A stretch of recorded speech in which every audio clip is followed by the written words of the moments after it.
We are less than a week away from actual NFL football. And to be honest, me and Danny are sick of talking about hypotheticals and sick of talking about ranges of outcomes. So, what we're going to do in today's video is we're just going to get bold. We're going to get spicy. We're going to break down some of our biggest bold predictions. We're going to go division by division, and each one of us is going to have a bold prediction. 16 bold predictions in total last year. A couple of them hit, a couple of them missed, poorly. I know I had a Ramondre bold take that aged pretty well, but I also had some stupid ones like Michael Pittman would have the highest win rate or something like that. So there were some hits, there were some misses. This one should be a fun video though. Yeah, absolutely. I mean, at the end of the day on this type of video, we're just trying to have fun. Like if you guys want detailed analysis and, huge breakdowns like the Superlatives week that just finished up, we'll have you guys covered there. We have a couple players from those videos making appearances on today's video. But without further ado, before we get into the first player, as always, you guys know what we have to do. Let's hit the damn intro.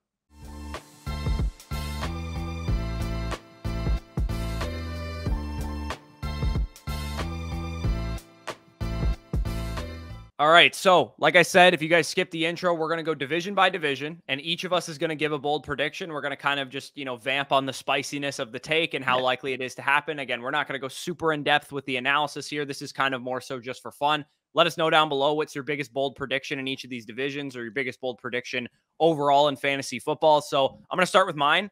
I believe that this is the year that the curse of the rookie tight end ends. I believe that Dalton Kincaid in the AFC East will be the first tight end to finish as a top 6 point per game tight end his rookie season on the back of, 7 or 8 touchdowns, a couple receptions, couple touchdowns, couple long plays here and there. The Bills offense, we know that Stephon Diggs runs the show there and Gabe Davis is the deep threat, but they don't really have a guy over the middle. Dalton Kincaid outsnapped Dawson Knox in the early preseason games and ran more routes and 12 personnel as well. So I think with Dalton Kincaid, they basically, during the draft, probably wanted one of the receivers. They probably wanted Addison, Quentin Johnson, JSN, or Zay Flowers. They all got taken off the board, so they trade up with the Cowboys. They go get the best available pass catcher, in their opinion, and I think they can deploy him either in line or as a slot tight end or whatever the case is. So Dalton Kincaid breaks the curse of the rookie tight ends and finishes as a top 6 option in points per game is my bold take from the AFC East. Yeah, I like the take when it comes to Dalton Kincaid. He's got a clear opportunity in the role he will be playing with that Buffalo Bills team. We kind of know the song and dance when it comes to Stephon Diggs.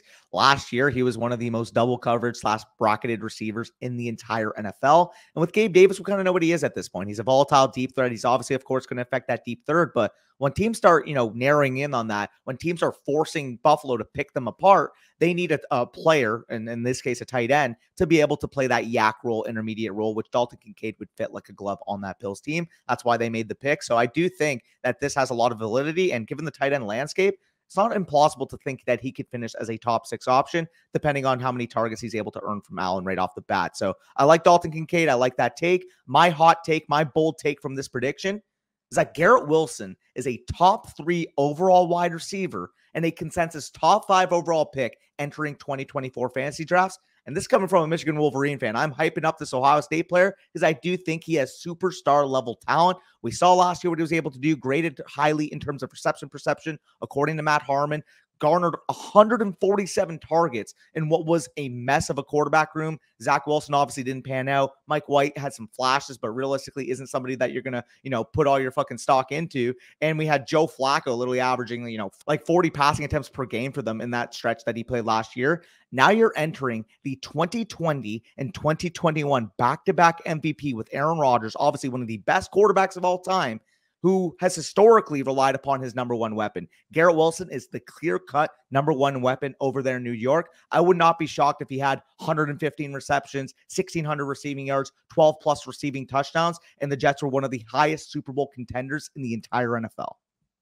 I don't think this is a bold enough take, to be honest. Top 3 receiver. I mean, he's being drafted as a top 10 receiver. I think the take should be that he could finish wide receiver 1 overall because, like you said, Rodgers has historically relied on his number 1 guy, Jordy Nelson, Davante Adams, that kind of thing. And we've seen even like with a Matthew Stafford type who also relies on his number 1 guy, we've seen monster legendary seasons out of Calvin Johnson. We saw a monster legendary season out of Cooper Kupp. Some quarterbacks just operate that way. They have their guy that they trust. And I think Garrett Wilson will be that guy for Aaron Rodgers. So I think the bold take should be that he's the number 1 scoring receiver. And he's, potentially the wide receiver 1 or the wide receiver 2 off the board in fantasy football drafts next year, a top 5 overall pick in 2024. So definitely like the take. AFC West. Let's get down to the AFC West here. going a little bit deeper down the draft board, I have Sky Moore finishing as a top 24 wide receiver in points per game. I broke this down in yesterday's video, in the sleepers video, so I'll just keep this really brief. But he's a starting receiver for Patrick Mahomes. Like, need I say more? He's literally going to be out there in 3 wide receiver sets and 2 wide receiver sets. And he was a good prospect when he came out of Western Michigan. Need a little bit of time to develop. He was drafted to the team that won the Super Bowl and had a number of weapons already there, a number of established pass catchers in the receiver corps. So with Sky Moore, he got better as the season went along. He obviously was very good in college and had a high target share and that kind of thing. So other than Travis Kelce, they're looking for a receiver to step up in this receiver core. Is it going to be Justin Ross? Is it going to be Rashee Rice? Is it going to be MVS? I think it's going to be Sky Moore. I think he's the best receiver there, and that includes, even if Kadarius Toney is healthy, I believe Sky Moore is the best receiver on that roster, not named Travis Kelce. So Sky Moore, top 24 wide receiver in points per game. Yeah, I love that take. I think Sky Moore's opportunity to be the quote-unquote wide receiver 2, but wide receiver 1 in usage on that team is crystal clear. Obviously, we know in terms of, overall snaps that Marquez Valdes-Scantling is going to out-snap him, but Marquez Valdes-Scantling has a very concrete role in this team. It's stretched the field, and it's opening up everything underneath, evidenced by his 13.3% target rate that he had last year, playing basically all the snaps for the Chiefs. I do think if Sky Moore can work as that second wide receiver and work into 2 wide receiver sets, top 24 might not even be a high enough expectation. I think he could legitimately be a top 15 overall wide receiver. We know Patrick Mahomes is going to throw 35, 40 plus passing touchdowns. And outside of Travis Kelce, Sky Moore, in my opinion, is by far the most talented weapon on that team. So love that take. I will go to their counterpart in the AFC West, and that's going to be the Denver Broncos. And my hot take is that Javonte Williams, weeks 8 on, is the biggest league winner in fantasy. We're looking at, potentially what Cam Akers was able to do down the stretch last year, a legitimate, 18, 20 plus PPR point per game scorer. I think Javonte Williams has that opportunity. I broke it down in my breakouts video, but he's already commanding a 50-50 workload this preseason with Samaje Perine. I do expect, maybe the first 2, 3, 4 weeks, you want to get, a sure running back to pair with Javonte while he struggles out of the gate. I think that's fine. But come week 5, come week 6, come week 7, if he's nearing that 65, 70 plus opportunity share on what could be one of the best improved offenses in the entire NFL with Sean Payton coming in, like Javonte Williams, from a talent standpoint, is up there, in my opinion, with one of the top 10 running backs in the entire league. So I do think if he's afforded the opportunity, he can pay off in a big way. A guy that was averaging over 19 opportunities per game and 7 targets per game when healthy last year.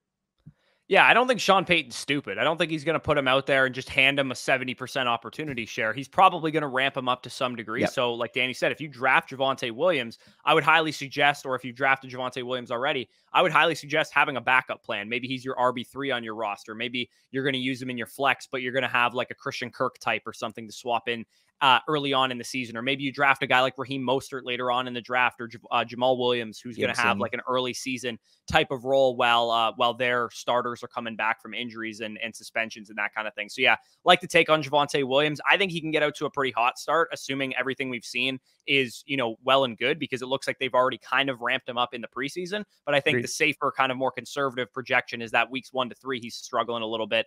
And then, like you said, weeks 5, week 6, week 8 on is when he really turns things on. I think he would have been the biggest league winner in fantasy, or one of them, had he not torn his ACL along with Breece Hall last year. So let's move on to the AFC South. And this one's pretty easy. I think the Jaguars are this year's Philadelphia Eagles. I think they're going to break out. I think that Ridley's going to be a top 10 receiver as a result. Trevor Lawrence potentially might win MVP, might be a top 5 fantasy quarterback. Christian Kirk can still be a top 24 wide receiver in points per game. Evan Ingram can be a top 10 tight end in points per game. And Travis Etienne can be a back end RB1 on the back of scoring opportunity and carry volume. So this offense, I think, is going to be one of the best offenses to invest in if you guys are doing like best ball drafts to stack, or if you have, just a lot of pieces from this offense on your home league teams that you've probably already drafted at this point in the weekend. I think the Jaguars offense could absolutely go nuclear this weekend. And a large part of that is due in part to the third year kind of leap I'm expecting from Trevor Lawrence. He got better as the season went along. It was a tale of 2 real seasons for him last year. He basically was a rookie. I mean, he had the Urban Meyer disgusting dumpster fire experience his rookie season. And then in the playoffs and towards the end of the season, we saw, the comebacks, the willing his team to victory. They add themselves a number 1 wide receiver who last time we saw him was one of the best up and coming receivers in the NFL. I think this offense could explode. Yeah, I agree. The Jaguars offense we saw down the stretch. I mean, I saw live against my own team, against the Dallas Cowboys, when they took us out in overtime last year. Like the last 6-7 weeks of the year, we saw a legitimate top 3 to 5 offense in the league. I think they carry that momentum. I think Trevor Lawrence takes that next step in development, is, heralded upon guys like Justin Herbert, Josh Allen after the season. And if he does make that leap, I think every other ancillary piece in this offense can explode, like you said. So I love that take. My take in the AFC South, and it's funny because I do think a year or two ago, one of my takes was that no player would finish as a top 4 wide receiver, quarterback, tight end, or running back on the Texans team. I'm actually going the inverse. I'm saying Nico Collins finishes as a top 24 wide receiver in fantasy football. And people might hear that and think, oh, how? Like, he's going outside of the top 50 wide receivers. This is still the Texans, still going to be a gross offense. The usage is so promising that I think he could basically fall face first into a top 24 wide receiver season.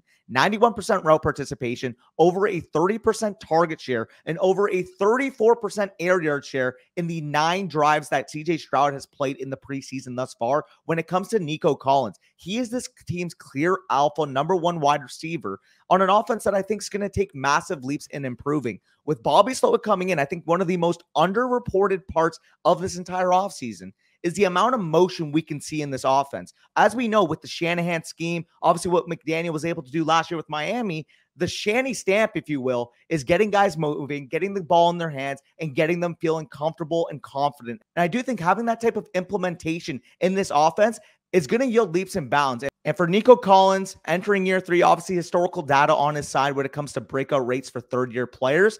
I think the sky is the limit. I think he could legitimately command, a T. Higgins level season, 1,100 yards, maybe 6-7 plus touchdowns, especially if CJ Stroud is as comfortable as I think he can be, especially for the second half of the year. Nico Collins can be one of the league winners down the stretch. Yeah, he's a little bit of a boomer bust guy, which is why he's going late in the draft. And you don't have to draft him, before the double-digit rounds because, coming out of Michigan, he didn't have a whole lot of production. He was probably going to take a while to develop. But if he does develop, he's like 6'4". He's got good speed. He's on an offense that doesn't really have any targets. And CJ Stroud was an accurate quarterback, at least in college, and should still be in the NFL. So, yeah, I don't mind that one. AFC North, closing out the AFC side of things. I have J.K. Dobbins finishing as a top 10 running back, and that might sound bold to some of you guys, but literally like a 30-year-old Mark Ingram finishes a top 10 running back just like 3 years ago, the last time Lamar Jackson was firing on all cylinders in 2019, and he only did it on like 230 touches. So even if J.K. Dobbins is splitting the backfield with Lamar, obviously at the quarterback position, and with Gus Edwards and any other ancillary running back pieces that they have there, I think, 225, 240 carries, 45, 50 targets total is totally enough for J.K. Dobbins, who's been the most efficient running back in the NFL since entering the league.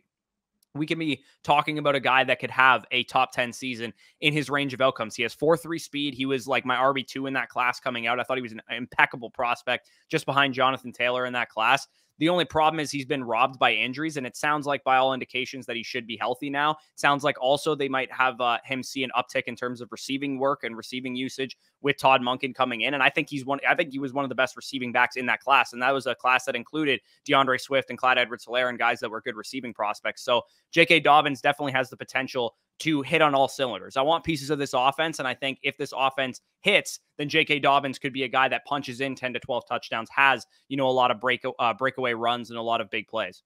Yeah, it's so funny that we can transition straight into my take that Lamar Jackson is the 2023 NFL MVP and the Ravens win the division as one of the breakout offenses. I know it's so weird to say breakout offenses because they've literally already broken out, but that's how valuable Todd Monken coming in is to this entire offense. And you kind of made the case with J.K. Dobbins. He's already talked about the fact that he can handle more on his plate in the receiving game.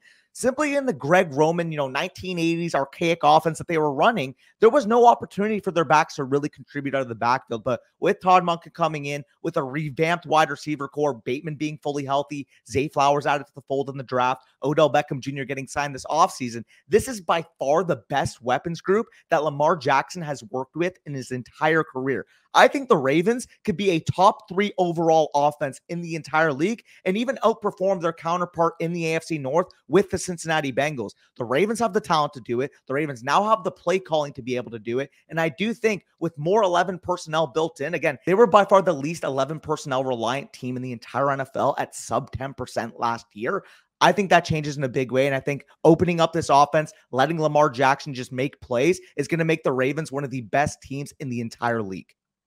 Yeah, I think that might be the best division in football. I can Yeah. legitimately say, there's a case to be made for all of them to win 12 games. Yeah. And that includes the Steelers, who have a young quarterback. They've looked pretty good in the preseason. Watson, of course, if he bounces back, the Bengals, we know what they can do. And of course, the Ravens that we just talked about. We also broke down one of their receivers each in our top 5 sleepers Yeah. video. So you guys should probably figure that we're pretty high on the Baltimore Ravens right about now. But let's move on to Danny's favorite team's division, the NFC East.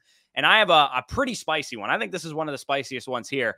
Jahan Dotson is a top 3 scoring wide receiver from this division. So hypothetically, we're talking that CeeDee Lamb and AJ Brown probably outscore him, but Jahan Dotson outscores not only his own teammate and Terry McLaurin, but probably also Devontae Smith and any Giants wide receiver or other Cowboys wide receiver as well. So Jahan Dotson, with McLaurin coming in with like a toe injury, he's coming in, a little bit banged up. Jahan Dotson scored 7 touchdowns in 12 games as a rookie last year. He's looked absolutely incredible. I believe him and Sam Howell have a great connection so far in the preseason. It almost seems like every time Jahan Dotson is on the field with Sam Howell, they connect for big plays and, open touchdowns and that kind of thing. So give me Jahan Dotson finishing as probably a top 20 receiver, a top 15 receiver in order to outscore guys like Devontae Smith and Terry McLaurin.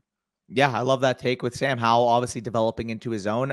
It's funny because there was a recent report that came out about Ron Rivera basically admitting like, hey, I fucked up. I made a mistake. This guy should not have been on the bench until week 18 because realistically, if Sam Howell had started week 8 on, week 9 on, maybe even week 10 on, the Commanders are probably a playoff team last year. They probably beat out the Seahawks for the last wild card. They were in it till the end, but their quarterback play let them down. What Sam Howell displayed against my Cowboys with the mobility, with the accuracy from the pocket, obviously the weapons group that they have there in Washington, I absolutely am all for it. And not to mention Eric Bieniemy coming in to fully revamp the speed on that offense. That is one thing I've noticed even throughout the preseason. And I think Louis Riddick was the one that actually brought this up, that Bieniemy is going to make you defend horizontally and vertically. He's going to use his best athletes, which in this offense is the wide receiver position with Jahan Dotson, with Terry McLaurin, with Curtis Samuel. And that should open up a lot of opportunities. So I'm absolutely all in. And it kind of ties into my take that Antonio Gibson, running back of the Washington Commanders, is this year's Tony Pollard, and he finishes as a top 12 running back. I already kind of talked about how good I think this offense can be. I think it could be one of the better offenses in the league, maybe a top 15, top 16 level offense. And if that's the case, Gibson has the 3-down type of ability to impact the game in any facet. You need him to run between the tackles. He's shown he could do that. Obviously, he was a wide receiver in college. With Bieniemy coming in, maybe we see that game fully encapsulated in the Washington offense. Obviously, J.D. McKissick was there in years past, never really got to be able to hold that 3-down role. I do think that passing down work and potentially, a 40% split of the rushing work could be enough for Antonio Gibson to finally take the leap and finish top 12. We've already seen his talent level, his efficiency level in years past. I just think if he stays healthy, he's going to be able to get back to that status this year. Yeah, when McKissick went down last year, Gibson was up, over 55, 60% of the routes, which is like literally running back one usage. And even if Brian Robinson eats in on the ground, which I expect him to, I think he'll probably be the lead ball carrier of that team. We only need really like 15 touches a game out of Antonio Gibson if 5 of those are going to be like targets or 6 of those are going to be targets for him to potentially be like a breakout running back, a guy that's like top 15, top 20 in overall scoring. I could see Antonio Gibson being kind of like this year's Tony Pollard, like you said, this year's Miles Sanders, maybe. As a guy that, in a contract year kind of balls out and tries to get himself paid in free agency. Good luck for that. But definitely a possibility that he has a breakout season. Next, we move on to the NFC West. And this one, I've kind of been on the Kenneth Walker train for a little bit here. I think that he outshines Zach Charbonnet all season. At no point in the season does Kenneth Walker ever really relent any kind of control of this backfield. And I think he'll have a top 10 season as a result of it, because this Seahawks offense has 3 very capable wide receivers on the outside, a, playmaker, distributor type of quarterback, and 2 very capable running backs. I think this offense can be really good. And Kenneth Walker, as the lead ball carrier, he had 100% of his teams inside the 5 carries last year. And no, I know Charbonnet would maybe impact that, the addition of Charbonnet, but he hasn't really played at all with the first team. Kenneth Walker is the lead guy there, and second-year running backs traditionally take big step forwards, especially when we know rookie running backs usually take a while to get acclimated to the offense. And most of the time when we see second-round running backs like Zach Charbonnet, there's usually like a veteran ahead of them on the depth chart that's like a thorn in their side all season long, and it's like week 10, week 11 when they start to take over the backfield. Only the difference in this situation versus most of the time is that Kenneth Walker is better than Zach Charbonnet. So I don't think that Kenneth Walker will ever never relent this role. I think Zach Charbonnet, if he works in, will probably work in as a receiver. He'll probably work into like a 5 to 10 touch per game workload. Maybe this is the new Nick Chubb and Kareem Hunt, where it's a good offense. The receivers are going to draw attention on the outside, and there's going to be a lot of red zone opportunities. And honestly, I could see Kenneth Walker scoring 12, 15 touchdowns this year, even with Zach Charbonnet there. Yeah, spicy, but I do like it. If he's there, 4 or 5 turn, I start to, pique my interest when it comes to Kenneth Walker. Because realistically, although I prefer ETN in the situation he's in, and I mean, we made reference to the Jaguars offense. Obviously, we prefer that to the Seahawks, but like I think he's got like 90-95% of the projection that ETN does. ETN has Tank Bigsby in his backfield. Zach Charbonnet obviously playing that Tank Bigsby type of role as the 1B on the team. And like we said, the more talented player is going to end up getting the touches. If he's more effective on a down-to-down basis, like Pete Carroll's not dumb. They know that they're going to be a playoff team. They know that they're going to be competing for potential playoff wins. So there's no reason where if Kenneth Walker shows he can be a legitimate top 10 running back in terms of talent in the NFL, that he won't ride his horse for the rest of the season. So like that take, my take from this division is you mentioned, distributor level quarterback. We go straight to San Francisco with Brock Purdy, and my take is that Brandon Ayuk is the highest scoring wide receiver in this division, bar Cooper Kupp, and has a top 15 overall wide receiver season in terms of PPR points per game. And that's ahead of the likes of DK Metcalf. That's ahead of the likes of Tyler Lockett. That's ahead of the likes of his own teammate in Deebo Samuel. I think Brandon Ayuk may be the best talent of all the guys I mentioned. Again, bar Cooper Kupp. It's pretty easy to me. He separates against man like nobody's business. I believe I went through it in the breakouts video, but he was above 89th percentile in both press and man coverage, according to Matt Harmon's reception perception. You get a smooth operator in the open field, can separate like nobody's business. And obviously we know what he's able to do with the ball in his hands. Heck, when we were scouting him coming out of college, we didn't know exactly how his separation ability would translate, but we knew if the ball was in his hands, he would be able to do it. He's developed into one of the best route runners in the entire league. And Matt Harmon has actually gone on record to say that this guy legitimately reminds him of Stephon Diggs when he was in Minnesota. That level of talent exists with Brandon Ayuk. He could legitimately be viewed as a top 12 overall real-life wide receiver after this season. And in regards to fantasy, if Brock Purdy is able to keep going what he was able to show at the tail end of last season, I do think Brandon Ayuk could have 1,200 yards, could have 10 plus receiving touchdowns. And like I said, challenge for a wide receiver 1 spot in fantasy football.